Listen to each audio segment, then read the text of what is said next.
Quatrième caractère, le Fils a le sens du sacrifice. C'est pour ça que Jésus s'est sacrifié, par amour pour nous, comme nous aussi nous invite à nous sacrifier. Cinquième point, le Fils, en plus d'honorer le Père, ça veut dire numéro 1, il est utile. Numéro 2, il veille sur l'héritage. Numéro 3, il honore son Père. Numéro 4, il a le sens du sacrifice.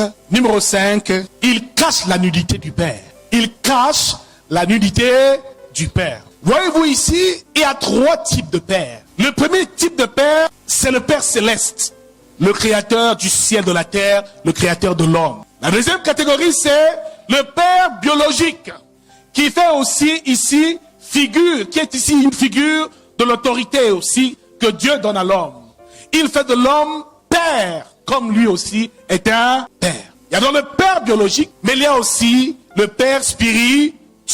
Bien-aimé, ici, il faut comprendre une chose. C'est que la terre et la vie sur terre n'est que le reflet de la vie dans le royaume. Voyez-vous, il y a eu la chute au ciel. Satan a été chassé du royaume de Dieu. Il y a eu une guerre là-haut.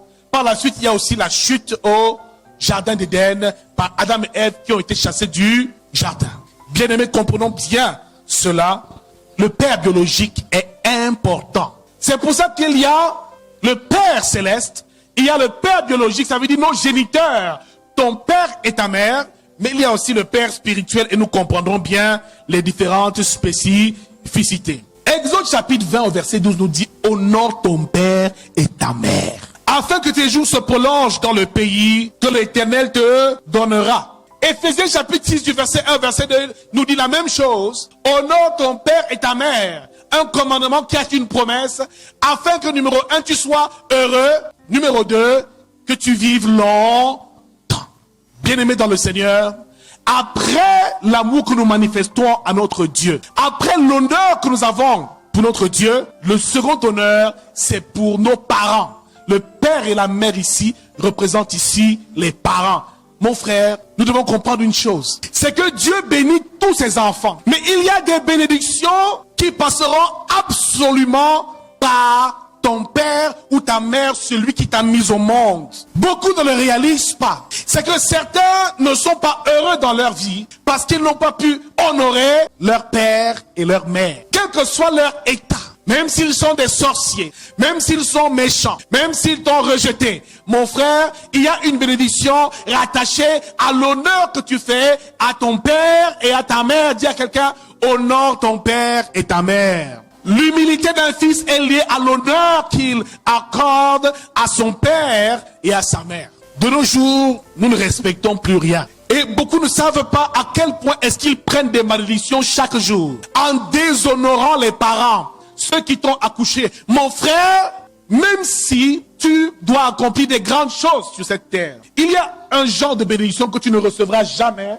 tant que tu n'honores pas tes parents. Honorer ici veut dire tant que tu ne t'abaisses pas devant eux. Honorer ici veut dire les élever. Honorer ici veut dire leur apporter des présents. Honorer ici veut dire les valoriser. Certains ont des destins et meurent vite, tôt, simplement à cause d'une parole qu'ils ont sortie de leur bouche par rapport à l'un de leurs parents. Mon frère, honore ton père et ta mère. C'est un commandement divin qui est ici quelque chose que chacun doit pouvoir respecter. Je ne sais pas quelles sont tes relations avec ton père et avec ta mère, mais laisse-moi te dire que lorsqu'ils sont heureux et contents de toi, tu réussiras au nom de Jésus-Christ. La plupart des enfants qui ont échoué leur vie, c'est généralement parce qu'ils n'ont pas écouté le conseil des parents. C'est parce qu'ils pensent qu'ils peuvent s'en sortir seuls. C'est parce qu'ils pensent qu'ils n'ont pas besoin de la sagesse de leurs aînés et de leurs parents. Mon frère, le parent aussi a sa part. Dieu est dans le ciel, dans les cieux. Il bénit tout le monde. Mais c'est par tes parents que certaines bénédictions doivent être scellées dans ta vie. Mon frère, pour être heureux, dis à quelqu'un: honore ton père et ta mère. Certains enfants ici, il suffit seulement que le parent te commissionne, c'est les problèmes. Il suffit seulement qu'ils te disent: fais-moi ceci. Tu dis: non, c'est les problèmes. Maintenant que tu es marié: oh mon père, j'ai plus trop de temps, maman, je peux pas venir, vous êtes malade, vous devrez bouger ma famille dont je dois m'occuper. Mon frère, ne t'amuse pas, honore-les toujours. Il dit: honore ton père et ta mère, afin que tu sois heureux et que tu vives longtemps. Mon frère, si tu veux vivre longtemps sur terre, honore ton père et ta mère. Si tu veux passer très peu de temps sur terre, déshonore-les. J'ai eu le témoignage souvent d'un garçon qui était en colère.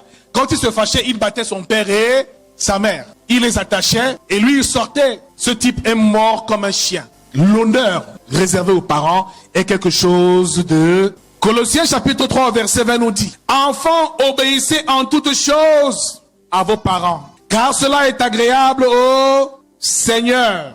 Proverbe 20 au verset 20. Si quelqu'un maudit son père et sa mère, sa lumière s'éteindra au milieu des ténèbres. Beaucoup faut se mettre à parler en mal de leurs parents. Ah, dis donc, c'est un villageois, le père la dérange. Ah, frère, il m'énerve. Le type là, c'est un fou. Si je veux le gifler là, vraiment, j'allais... Frère, parfois on fait des choses dans l'ignorance. Je vous en prie, Dieu nous parle ce matin de l'humilité des fils. L'humilité d'un fils est liée à l'honneur qu'il fait à son père. La Bible nous fait comprendre que Isaac était devenu vieux et qu'il sentait déjà que sa mort allait venir.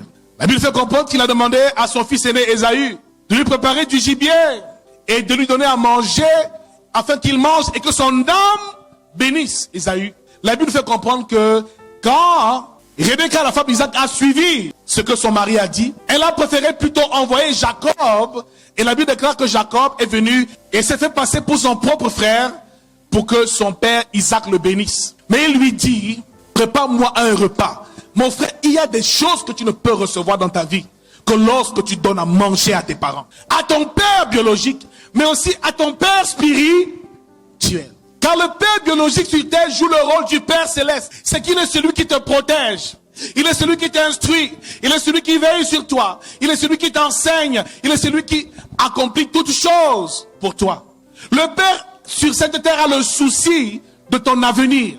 Mon frère, après tout ce qu'ils ont subi et tous les sacrifices consentis pour t'élever, quand tu deviens un homme grand aujourd'hui, tu les réunis et tu les désores, c'est le début de la chute. Il y a aussi par la suite le père spirituel.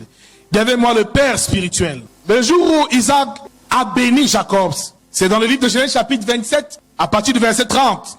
Il a volé la bénédiction de son frère. Un peu plus tôt, ceux qui connaissent l'histoire du déluge dans Genèse chapitre 6, la Bible fait comprendre que Noé, après le déluge, avait bu du vin et était ivre et s'était couché, exposant sa nudité. Sem, Cham et Japheth ont appris que leur père était nu et Cham, lui, il est donc entré dans la maison, dans la chambre de son père. Il a exposé la nudité et s'est moqué de son père. La Bible déclare, bien aimé dans le Seigneur, qu'il a été mort. Un fils couvre en tout lieu et en toute circonstance la nudité de son père. De son père biologique, mais aussi plus tard nous le verrons de son père spirituel.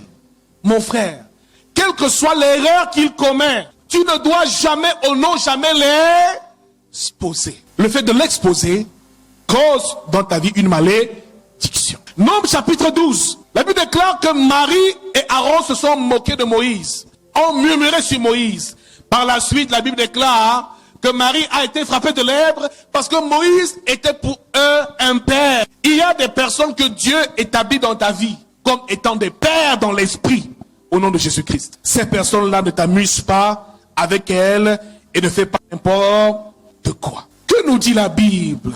1 Corinthiens chapitre 4 du verset 14 au verset 17. L'apôtre Paul envoie une lettre aux habitants de Corinthe, aux croyants de la ville de Corinthe. Et il leur dit, je lis, ce n'est pas pour vous faire honte que j'ai écrit ces choses, mais je vous avertis comme mes enfants bien-aimés, car quand vous auriez 10 000 maîtres en Christ, vous n'avez cependant pas plusieurs pères, puisque c'est moi qui vous ai engendré en Jésus-Christ par l'évangile. Dans ce texte, l'apôtre Paul dit clairement que tous ceux-là sont ses enfants dans la foi, parce qu'il les a engendrés en Jésus-Christ. Il dit, pour cela, je vous ai envoyé Timothée, qui est mon enfant bien-aimé et fidèle dans le Seigneur. Il vous rappellera quelles sont mes voies en Christ et quelle est la manière dont j'enseigne partout dans les églises. Bien-aimé, l'apôtre Paul ici était un père. Comme Moïse était un père.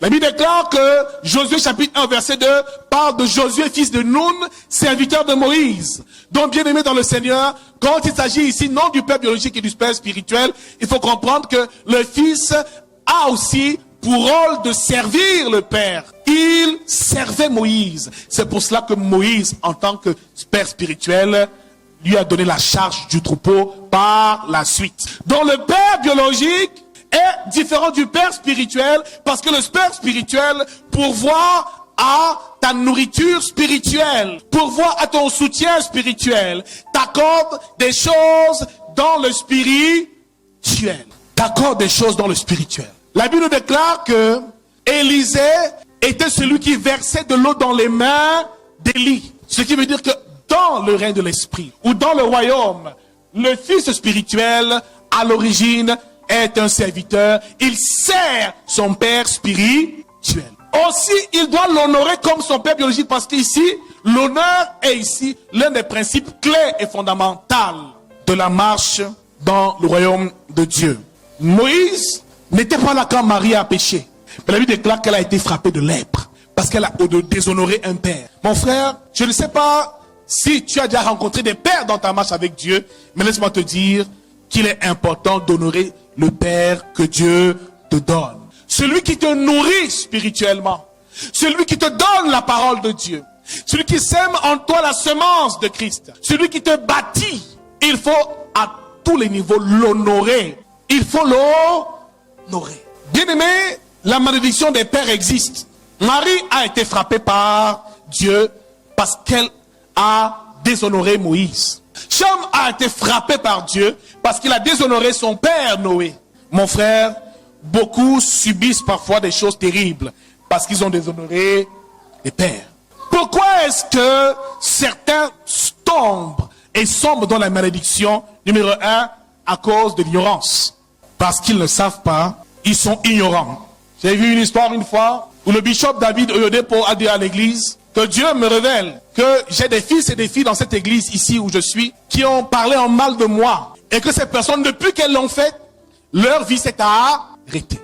Les projets se sont arrêtés.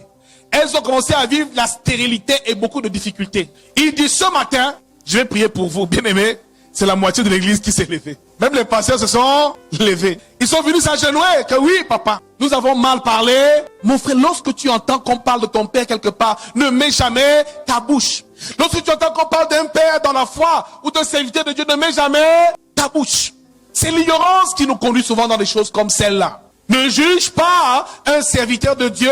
C'est une chose que nous ne devons pas faire. La première raison de la malédiction que les fils reçoivent, c'est souvent l'ignorance. Deuxième raison pour laquelle la malédiction peut les frapper, c'est la méchanceté, parce qu'ils font preuve de méchanceté. Et la troisième raison pour laquelle un fils peut perdre sa bénédiction, c'est la familiarité. C'est la familiarité. Marc chapitre 6 au verset 1 nous dit que Jésus fit peu de miracles à Nazareth.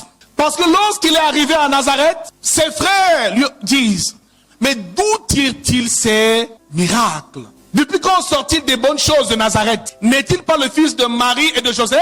La Bible déclare que Jésus fit peu de miracles à Nazareth à cause de leur incrédulité. Mais surtout parce qu'ils étaient familiers à Jésus, ils n'avaient pas reçu la révélation de la divinité de Jésus. Mon frère, même si ton père spirituel est en train de dormir nu dans une rigole, de grâce, couvre d'abord sa nuit. Je vous dis la vérité. C'est ces choses que nous ne savons pas dans le monde francophone. Mais dans le monde anglophone, ils ont ce qu'on appelle le respect, effectivement, de la paternité.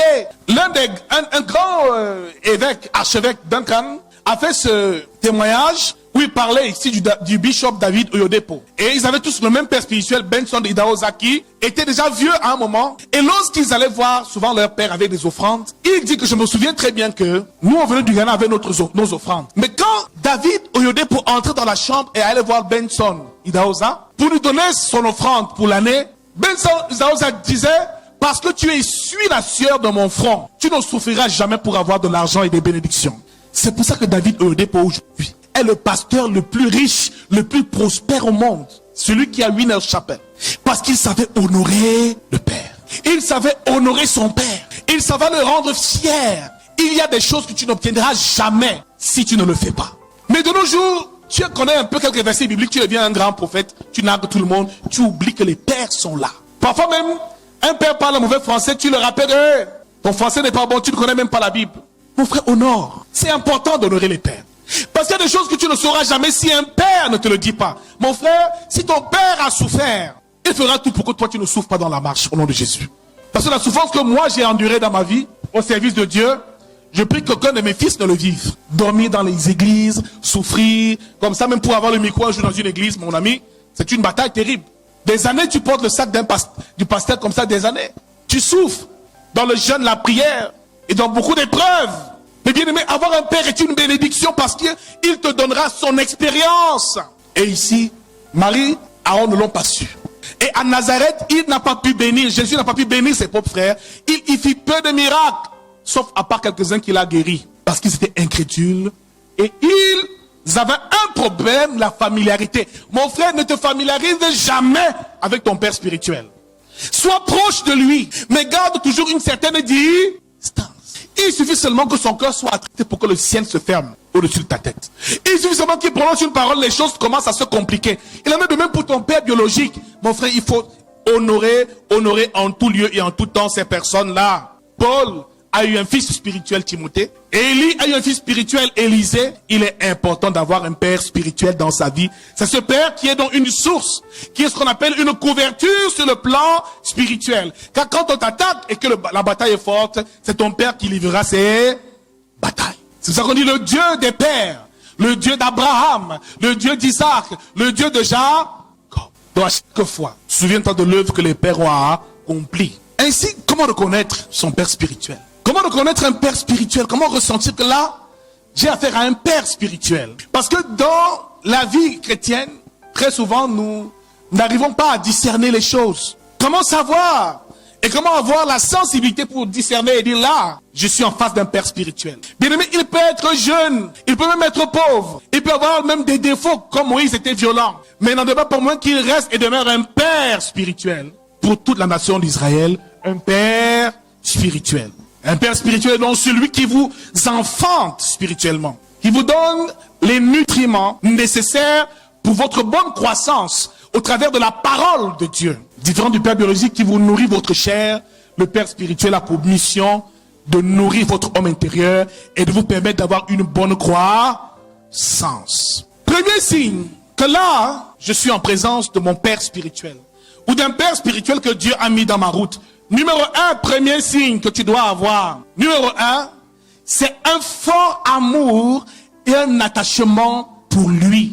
C'est une personne pour qui tu éprouves, ou envers qui tu éprouves, un certain attachement. Un amour que tu n'arrives pas à expliquer. Je n'arrive pas. Mais je sens que quand je le vois, cet homme, mon destin est lié à lui.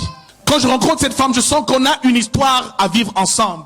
Il a quelque chose à m'apporter. J'ai besoin de lui dans ma vie. C'est pour cela que David était attaché à Jonathan et que Ruth a suivi Naomi parce qu'elle était attachée. C'est les âmes qui se lient, qui s'attachent. C'est parfois des rencontres que Dieu lui-même organise, car il n'y a jamais de hasard.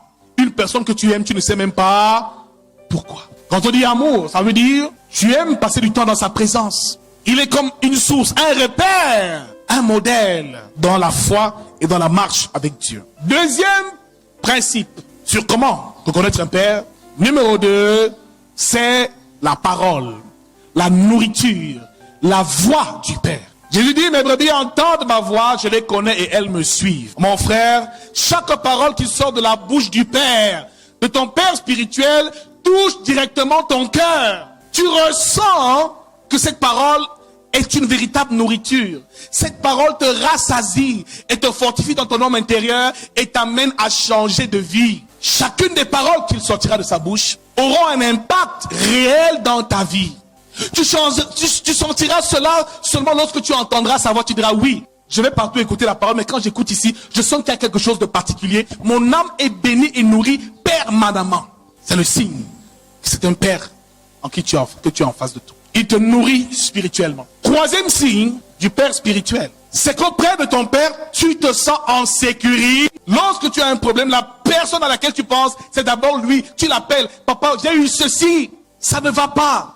Parce qu'il a la capacité de te soutenir, de te porter et d'être un pilier un roc sur lequel tu peux t'appuyer. Tu ressens qu'il a le fardeau de ta vie. Tu ressens que là, quand ça ne va pas, tu penses à lui. C'est lui qui peut te venir en aide. Ça peut être sur le plan spirituel ou matériel, ou les conseils, peu importe. Mais tu ressens que quand il est là, tu es en sécurité. Tu es en sécurité. Et chaque père rassure. Ce qui veut dire qu'à sa rencontre, ta vie commence à changer. Tu perçois les choses différemment. Même si tu n'as pas l'argent, tu as au moins la paix du cœur. Et tu sais que Dieu te conduit quelque part. Tu ressens que tu es au bon endroit. Et que tu es avec la bonne personne. Bien aimé, celui qui n'a pas de père n'a pas de repère. Je ressens que depuis que je suis avec ce monsieur, et que je l'écoute, je sens que ma vie est en train déjà de changer. Bien aimé, quel que soit son âge, Jésus était encore un enfant. Mais voyez-vous un peu, aux noces de Cana dans Jean chapitre 2, lorsque le vin vient à manquer à ce banquet, qu'est-ce que Marie, sa mère, a fait? Marie a fait quoi? Elle est allée vers qui? Vers Jésus, son fils. En réalité, il n'était plus son fils, il était devenu son père spirituel, parce que Jésus était pour elle une source. Elle dit, allez vers lui, écoute, il dit, que me veux-tu, femme? Mon heure n'est pas encore venue. Elle dit, écoutez, elle n'a même pas voulu parler, elle dit, faites tout ce qu'il vous dira de faire. Parce qu'elle savait que la solution était dans ses mains. Mon frère, il y a parfois des choses que tu veux obtenir, mais cela passe absolument par ton père spirituel. Et voyez-vous, Samuel a confondu la voix de Dieu à la voix de son père spirituel. Il y a des choses que tu ne peux obtenir que de ton père spirituel lorsque tu l'honores. Mon frère, tu n'as pas besoin d'autre chose. Dès l'instant où tu as un besoin, tu pries à Dieu. Parfois, ça ne vient pas. La réponse et la solution, c'est vers ton père. Tu vas vers lui, tu l'honores. À ce moment, il y a un transfert. L'homme d'Isaac a béni Jacob. Et pour que Jacob soit béni, il faut qu'il soit content et satisfait de ce que son fils fait. Alors, l'humilité des fils est liée à l'honneur qu'ils font à leurs parents. Si je suis un père spirituel, ça veut dire que maman Pastor est une mère spirituelle. Abraham fut appelé le père d'une multitude. Et Sarah, la mère des nations. Ce qui veut dire qu'elle aussi, en tant que mère spirituelle, elle a des bénédictions qu'on peut recevoir au travers d'elle. Si tu es sage, il y a des choses là que tu ne peux obtenir que par elle. Il y a des sœurs qui disent, Seigneur, je veux un enfant, La même grâce qu'il y a sur elle, pour qu'elle coule dans ta vie, honore-la. Honore-la juste, tu vas voir ce qui va se passer. Honore-la sincèrement du plus profond de ton cœur. Il y a donc trois figures de père. Le père céleste, le père biologique, mais aussi le père spirituel. Pardon, mon frère. Si quelqu'un fait des commentaires sur ton père, je t'en supplie, dis-lui de se taire ou quitte ta route et fuis. Parce que l'instant où tu auras commencé à parler, commencé à donner tes émotions, parler, dire des choses, à ce moment-là, et tout de suite le ciel se ferme. Il y a beaucoup de choses que nous faisons par ignorance. Si nous avons offensé un père, que ce soit ton père biologique, que ce soit ton père spirituel sur cette terre, de grâce, demandons pardon au nom de Jésus-Christ ce matin. Parce que l'humilité des fils, c'est d'honorer les pères, c'est d'honorer les pères, c'est d'honorer les pères. J'étais une fois du côté de Barrière avec maman Pastor, une fois on était avec l'apôtre Bénédicte Tissende, un de nos pères dans le ministère et dans la foi, à la mission évangélique, et il voulait nous prier pour nous et nous bénir. Alors maman Pastor avait ses longs talons, ses grands talons, sa belle robe et tout. Je suis arrivé à la cérémonie avec mon beau costume. J'ai prêché, j'ai prié. Après, le père dit qu'il veut nous bénir. Agenouillez-vous, je vais prier pour vous. Il commence à prier, sur nous prier. Mon frère, après 5 minutes, les pieds commencent à faire. Papa, ce seul me regarde. J'ai comment? Oh non, seulement le père. On peut pas faire comment, mon frère? Donc on a commencé à se tenir. Un autre couple qui était là aussi, le pasteur et son épouse, ils priaient pour nous. Mais on a passé près de 40 minutes au sol. Moi, mon beau costume, la sueur a commencé à couler partout. Je veux que dire que le père, s'il ne se finit, ne se fatigue pas. Mon frère doit te bénir. Honore-le. Honore-le seulement. Amen. Parfois, ces pères-là ne sont pas faciles à vivre. Moïse parfois était violent, capricieux. Élie, c'était pas évident. Mais bien aimé, tu as vu, au bout de cela, quand on s'est levé, j'ai ressenti qu'une puissance était entrée en moi. Honore les pères. Ce matin, je t'invite à te réconcilier avec les membres de ta famille. Avec ta mère, celle qui t'a accouché. Avec ton père, celui qui t'a donné la vie. Celui qui a déposé la semence pour ta vie. Ce matin, même s'il est au village, va l'honorer. Ta mère, si elle vit encore, même si on dit qu'elle est sorcière, elle aurait pu te tuer dans son ventre, mais elle t'a laissé sortir et elle t'a élevé. Mon frère, honore-la. Ce jour, je déclare au nom de Jésus-Christ qu'après ce message, cette semaine, quelque chose de surnaturel va se produire. Par l'honneur que tu feras à ces personnes-là, tu verras que ce que tu attends là depuis, le travail que tu cherches là, ça passe par lui. Alors sois sage, quand tu viens le voir, prépare-lui un petit paquet. Parce que d'habitude, les enfants aiment seulement recevoir des parents. papa donne-moi, maman donne-moi l'argent, je veux sortir. Donc, ce jour-là où tu veux quelque chose, n'attends pas qu'il te donne.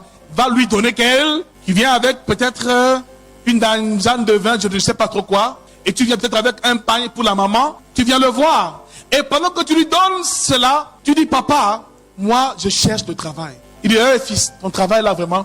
Mais comme tu parles là, tu auras le travail, mon frère, tu auras pris ta bénédiction. Les gens ne comprennent pas comment ça passe. Il y a eu le témoin d'un pasteur, il invite un prophète chez lui. Le prophète sort une corne d'huile. Il oint les gens, il dit, donnez-moi que chacun apporte 300 000.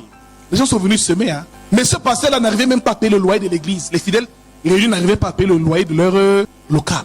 Ils ont honoré un prophète qui venait je ne sais d'où, qui est parti à peu près avec 2,5 millions, 3 millions. En une soirée de délivrance, ce type est resté misérable. Il dit, ouais mon Dieu, qu'est-ce que c'est que cette histoire? Donc, dès l'instant où tu commences à comprendre la culture de comment la grâce fonctionne. Isaac, comment il a été béni par Abraham. Jacob, comment il a été béni par Isaac son père. Donc, normalement, la bénédiction va de père en fils et s'étend de génération en génération. Que quelqu'un soit un fils ce matin au nom de Jésus-Christ. Qu'il ait le souci de l'avancement de l'œuvre de Dieu, du royaume. Qu'il donne sans qu'on ne lui demande. C'est là où tu deviens un véritable fils et tu jouis des bénédictions réservées aux fils de Dieu. On te supplie pas parce que tu sais que c'est ta responsabilité.